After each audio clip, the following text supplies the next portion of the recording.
My little brother, Liam, stumbled upon me in a private moment, but I have to confess it didn't bother me, and I suspect he wasn't too disturbed either.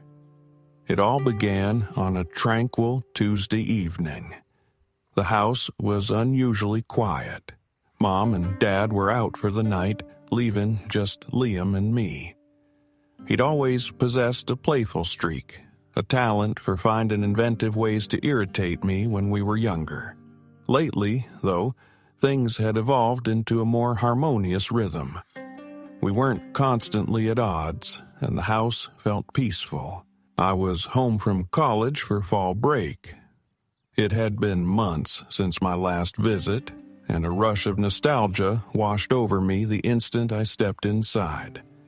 My old room remained largely untouched, though the posters on the walls were faded and my desk was cluttered with items my parents had stored there. It was like stepping back in time. I'd missed this feeling of being home, enveloped by familiar sights and sounds. Liam had changed, though. I noticed it immediately when he entered the kitchen to greet me. He wasn't the lanky, awkward kid I remembered from a few years back. He was taller, more self-assured. He looked almost like a different person, a stranger who felt strangely familiar. "What?" he'd asked, catching me staring. "Nothing," I'd replied quickly, shaking my head. "You just look different." He grinned, rubbing the back of his neck. "It's called growing up, Jack. You should try it sometime." I rolled my eyes but couldn't suppress a smile. He had a way of making everything feel lighter, like nothing was ever a big deal. But there was something else about him now, something I couldn't quite define. That night, after dinner and hours of catching up, I finally retreated to my room. The day had been long, traveling, unpacking, and processing the emotional weight of returning home after so long. All I craved was a shower and a good night's sleep. My old bed creaked as I lay down, the mattress dipping in all the familiar spots. The house was silent except for the occasional noise of Liam moving around in his room down the hall. I closed my eyes, allowing the comfort of being home to envelop me. But sleep eluded me. Instead, my thoughts drifted. It had been a while since I'd experienced any intimacy. College life was hectic, overflowing with coursework and leaving little time for socializing. I hadn't connected with anyone in months, and lying there in the dark, that reality weighed on me. I tossed and turned, my body restless, my thoughts strained to unexpected places. And then, without warning, my mind fixed on Liam. I felt my breath catch. The image of him standing in the kitchen earlier that night flashed through my mind. The way his shirt hugged his torso, the effortless confidence in his smile, the warmth of his embrace. I'd dismissed it at the time, but now, in the quiet of my room, those thoughts returned, intensified and more vivid. What was wrong with me? This was Liam, my little brother. I shouldn't be having these thoughts, but the more I tried to suppress them, the stronger they grew. My heart raced as I recalled the way he looked at me when I teased him, his eyes sparkling with mischief. I pictured his voice, low and playful, whispering my name. It wasn't just his physical appearance that had transformed. There was an aura about him now, something that made it impossible to overlook him. I bit my lip, my body flushing as my thoughts intensified. My hand slipped beneath the covers, hesitantly at first, but soon I surrendered to the moment. I closed my eyes, allowing the fantasy to consume me, and for the first time in what felt like ages, I felt alive. It wasn't long before it happened. I was lost in my own world when my bedroom door swung open. "Jack?" Liam's voice sliced through the silence, and I froze, my heart seizing in my chest. He stood in the doorway, his hand still on the knob, his eyes wide as they registered the scene. My face burned as I realized how exposed I was, my hands still under the blanket, my breathing ragged. I scrambled to sit up, clutching the blanket around me as if it could erase what he'd witnessed. "What the hell, Liam?" I yelled, my voice louder than intended. "Ever heard of knocking?" I didn't know," he stammered, his face reddening. He looked away, awkwardly scratching the back of his neck. "I just wanted to see if you wanted to watch a movie or something." "Well, clearly I'm busy," I snapped, though my voice trembled with embarrassment. And it is 11 p.m. "Liam, go to bed." My heart was hammering so hard I was certain he could hear it. "I can see that," he mumbled, glancing towards my sheets, his tone somewhere between amused and stunned. He looked back at me, his eyes lingering for a second before quickly averting his gaze again. I'll leave you to it then." He turned to go, but before he could close the door, I blurted out, "Wait." I wasn't sure why I'd said it. Perhaps it was panic, or maybe the tension hanging between us. Whatever it was, the word escaped before I could stop it. Liam paused, his hand on the doorknob, and looked back at me. His expression was unreadable, his face still flushed. "What?" I hesitated, my mind racing for something to say, some way to salvage the situation. But the truth was, I didn't want him to leave. Not yet. "I'm sorry. I didn't mean to yell." He gave a small nod, his eyes meeting mine briefly before darting away. "It's fine," he said, his voice softer now. "Should have knocked," I mumbled. We stood there in silence, the air thick with tension. My pulse throbbed in my ears, my face still burning with embarrassment. But there was something else too, a feeling I couldn't quite place. "Do you want to come in?" I asked, the words escaping before I could process them. Liam raised an eyebrow, clearly taken aback. "Seriously?" "Yeah," I said quickly, though my voice wavered. "I mean, you're already here, so—" He hesitated for a moment, then stepped inside, closing the door behind him. He leaned against the wall, crossing his arms, his expression cautious yet inquisitive. "So," he said after a beat, "what exactly were you doing in here?" My face flushed again, and I groaned, pulling the blanket over my head. "Oh my God, can we not talk about it?" Liam chuckled, a low, warm sound that inexplicably made my chest tighten. "Relax, Jack. I'm just messing with you." I peeked out from under the blanket, glaring at him. "You're such a jerk." He grinned, a teasing smirk that made my heart skip a beat. "Yeah, but you love me anyway." I didn't reply, but he wasn't wrong. The room felt smaller with Liam in it, the air denser, making it harder to breathe. He remained casually leaning against the wall, arms crossed, that playful smirk still dancing on his lips.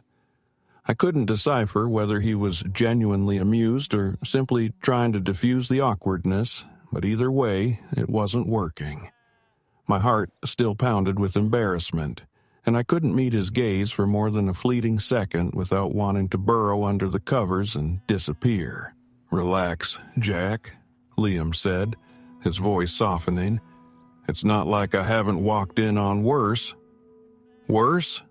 I shot him a skeptical look, attempting to regain some composure. "What's worse than your brother, you know?" He shrugged, his smirk widening. "Oh, I don't know. I once walked in on Dad trimming his nose hair, shirtless." "Scarring," I muttered, and I couldn't help it. I laughed. It wasn't a hearty laugh, more of a startled chuckle, but it was enough to alleviate some of the tension. Liam grinned, evidently pleased with himself, and for a brief moment things felt normal again, like we were just two brothers hanging out, without the awkwardness, the unspoken tension. But the feeling was fleeting.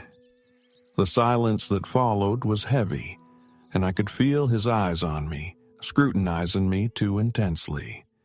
It made my skin crawl, like he could see right through me, past the embarrassment and into the thoughts I was desperately trying to suppress.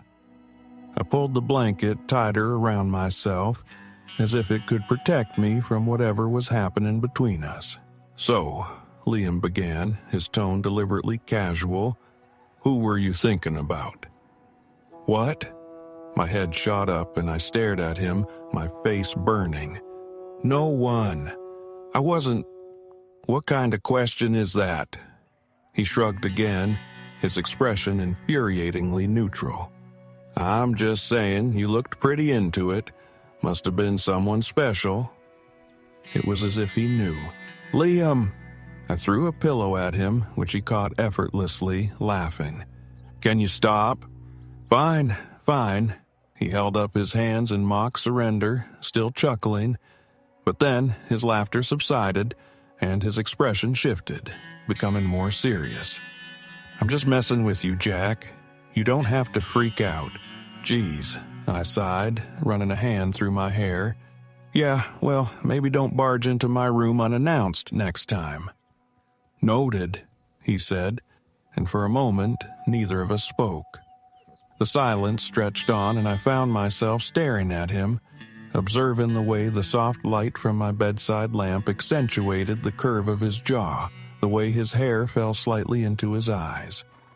He'd always been a handsome kid, but now he looked different, older, more confident.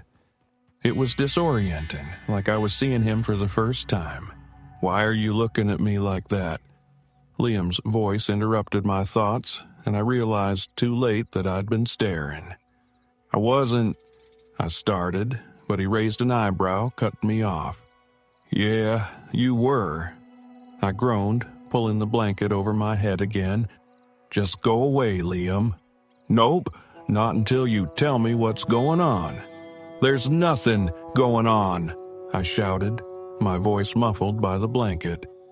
But even as I said it, I knew it wasn't true.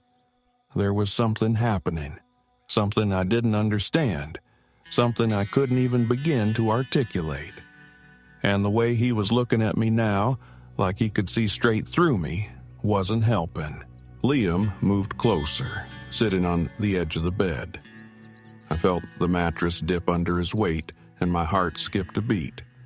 I peeked out from under the blanket, and he was right there, his face mere inches from mine.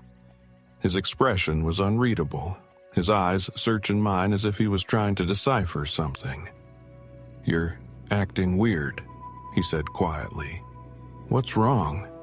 "Nothing," I muttered, but my voice lacked conviction. "Jack," he said, his tone soft yet firm. "Come on, talk to me." I hesitated, my chest tightening. I didn't know how to explain what I was feeling, didn't know how to verbalize it without sounding completely insane. How was I supposed to tell him that I couldn't stop thinking about him, that he'd been in my head all night, that even now, sitting so close, he was all I could think about? It's just... I trailed off, swallowing hard. It's been a weird night. Liam tilted his head, studying me. "Weird? How?" I couldn't answer. The words wouldn't come. I couldn't speak. Instead, I looked away, focusing on the blanket bunched in my lap, hoping he'd drop it. But he didn't. He remained there, waiting, his presence impossible to ignore. "Jack," he said again, his voice softer this time. "You can tell me." Something in his tone broke through the wall I'd been trying to erect. It wasn't teasing or judgmental. It was genuine, filled with concern, like he actually cared. And that made it even harder to keep everything bottled up. "I don't know what's wrong with me," I admitted, my voice barely a whisper. "It's like I'm thinking things I shouldn't be thinking. About you," I confessed. The words hung in the air between us, and I felt my stomach twist. I couldn't believe I'd actually said it out loud. I braced myself for his reaction, for him to pull away, laugh it off, or get angry. But he did none of those things. Instead, he stayed put, his expression unreadable. "What kind of things?" he asked quietly. It was as if he wasn't surprised by my confession. I hesitated, my throat tight.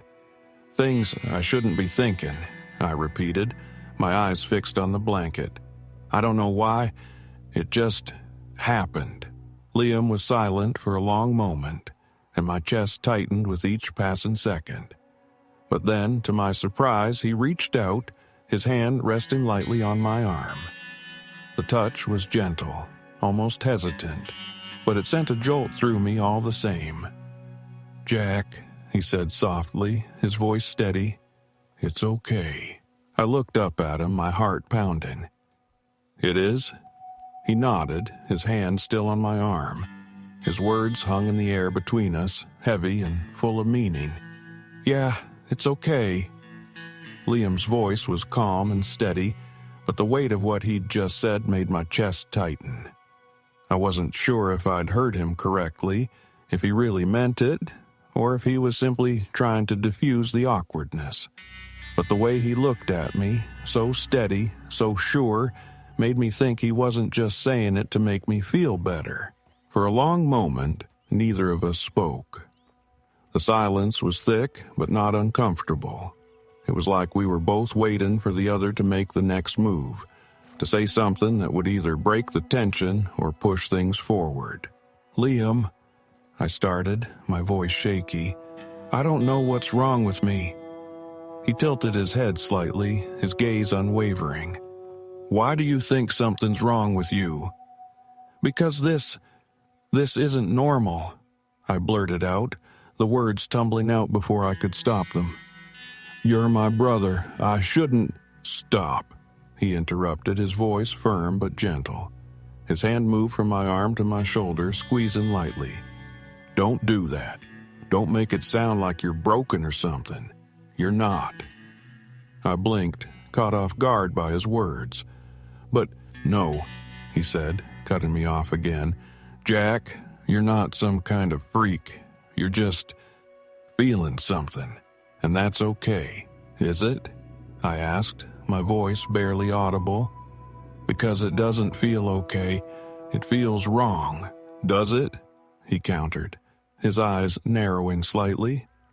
"Because from where I'm sitting, it looks like you're beating yourself up over something you can't control. And honestly, I don't think you should." I stared at him, my heart pounding. The way he was looking at me, the way he spoke, it was like he wasn't just trying to comfort me.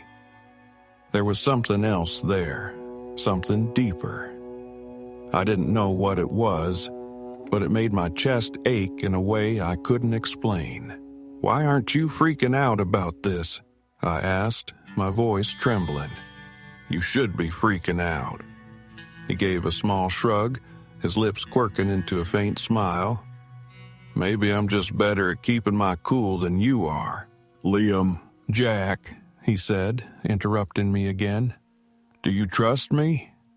The question caught me off guard. "Of course I trust you."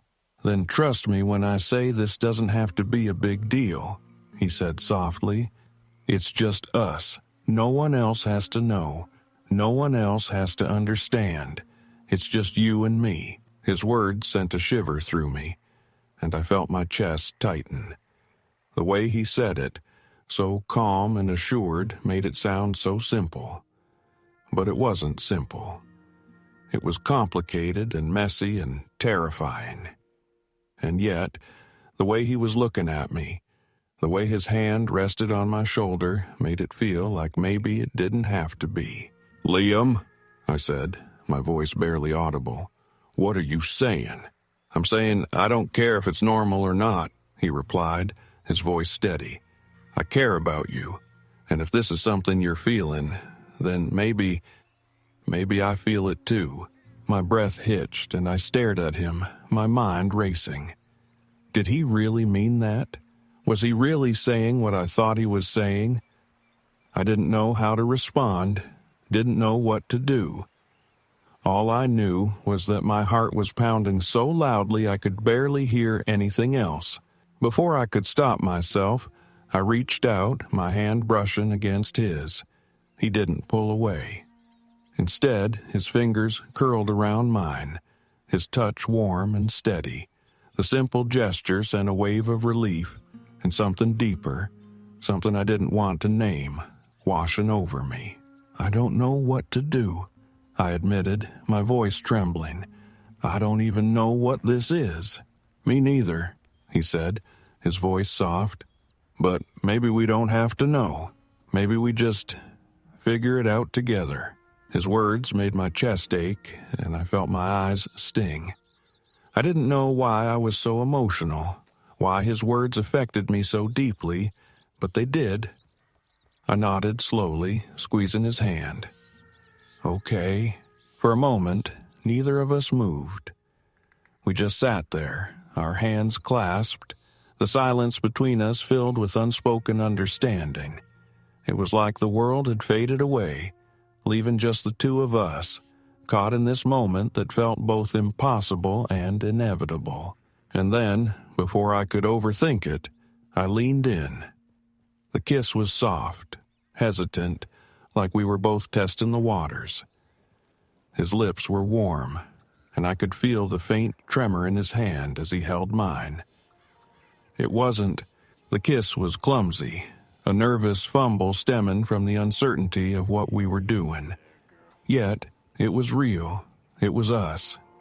When we pulled apart, his eyes met mine, reflecting the same blend of fear, hope, and something akin to relief that I felt. Neither of us spoke, but words weren't necessary. In that moment, everything we couldn't articulate was conveyed in the way we looked at each other. Liam offered a small smile, his hand still clasped in mine. "See? Not so scary," he said. I chuckled softly, the sound shaky but genuine. "Speak for yourself," I replied. He grinned, and for the first time all night, I felt a flicker of hope that maybe, just maybe, things would be okay.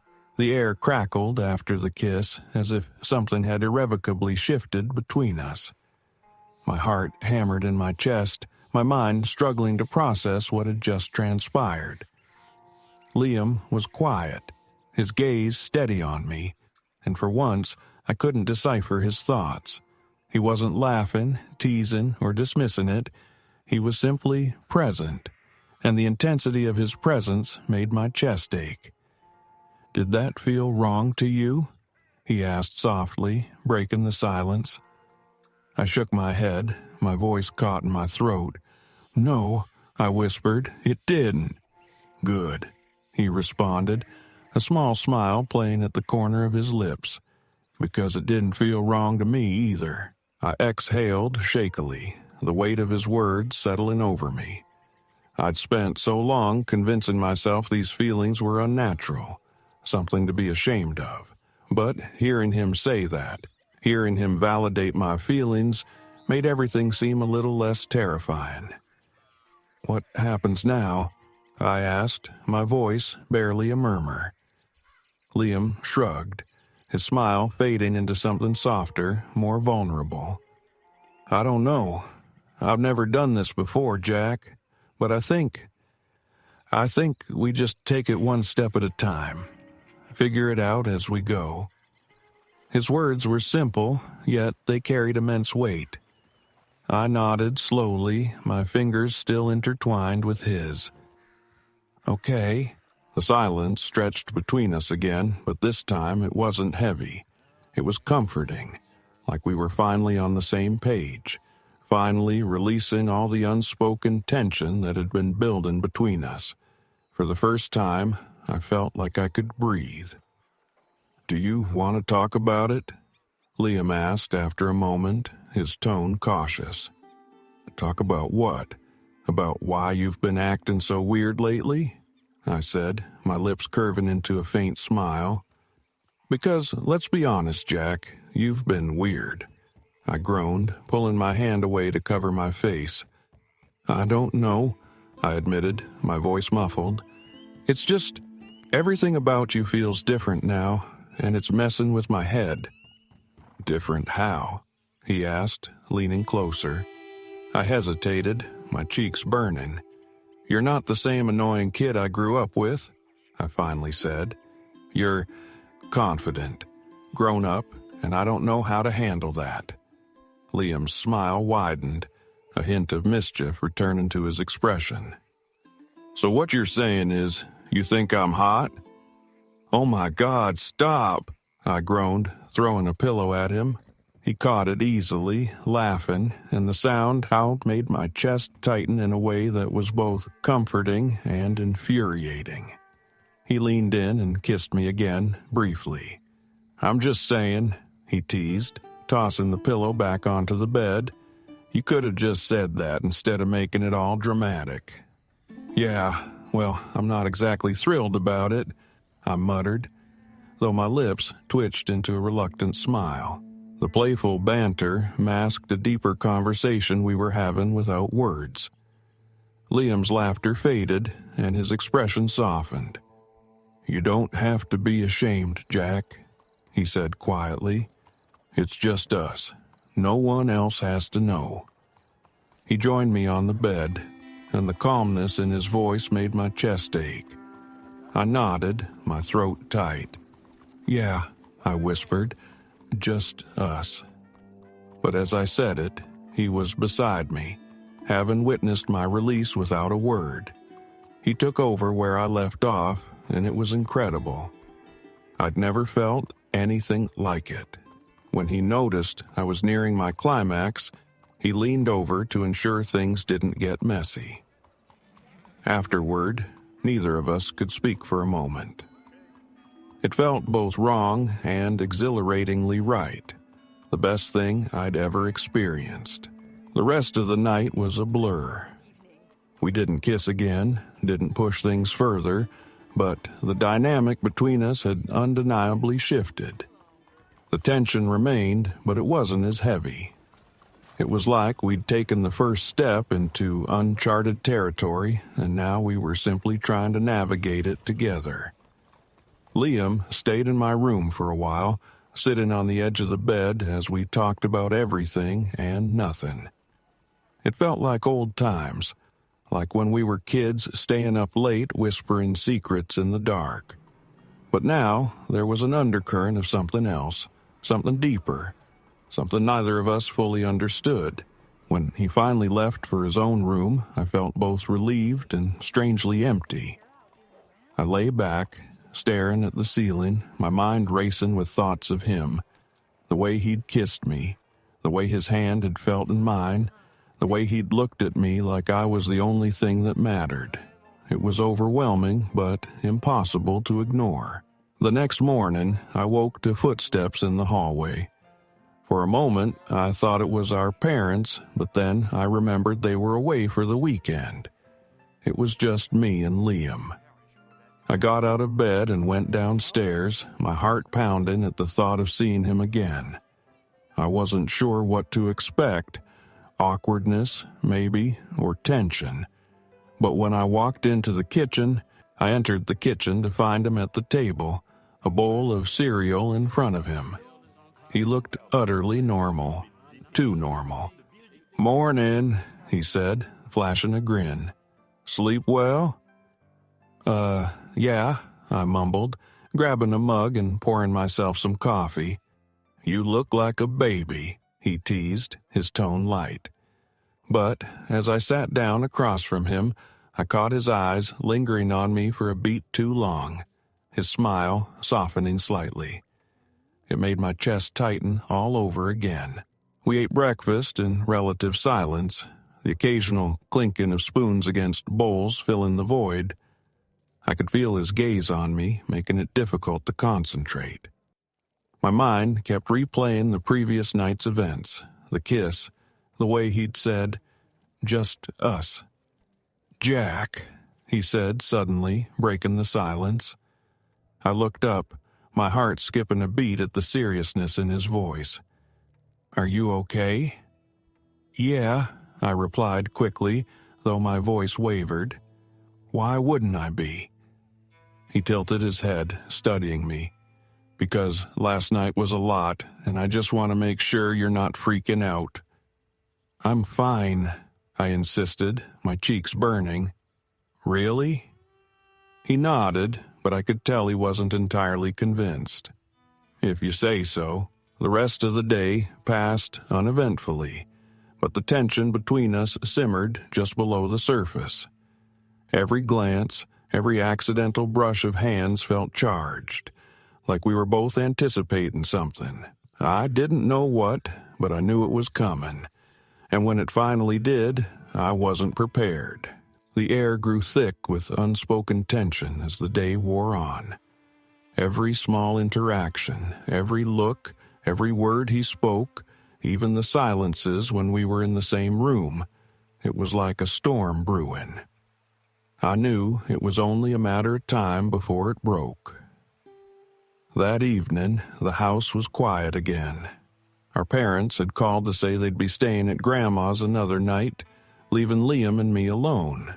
He'd gone to his room after dinner, leaving me on the couch with the TV playing softly in the background. I tried to focus on the screen, but my mind kept wandering, replaying the kiss, the way he'd looked at me afterward, like I wasn't just his brother, but something more. It was both terrifying and exhilarating. Lost in thought, I didn't hear him come back downstairs. When he sat down beside me, I jumped, startled by his sudden presence. "Sorry," he said, his lips curving into a small smile. "Didn't mean to scare you." "It's fine," I said quickly, though my heart was still racing. For a while, we just sat there, the TV casting a faint glow across the room. Neither of us spoke, but the tension was palpable. I could feel his gaze on me, making my skin prickle. "Jack," he said suddenly, his voice breaking the silence, "can we talk?" I turned to him, my chest tightening at the seriousness in his tone. "About what?" "About us," he said, his gaze steady. "About last night." My stomach flipped. I wasn't sure I was ready for this conversation, but I nodded anyway. "Okay." He hesitated, running a hand through his hair. "I've been thinking about it all day," he admitted. "About what happened, about what it means." "And?" I prompted, my voice barely a whisper. "And," he trailed off, his cheeks flushing slightly, "I think I don't want to pretend it didn't happen." His words sent a jolt through me. I stared at him, my heart pounding. "You don't?" He shook his head, his eyes meeting mine. "No, I don't. Because it didn't feel wrong, Jack.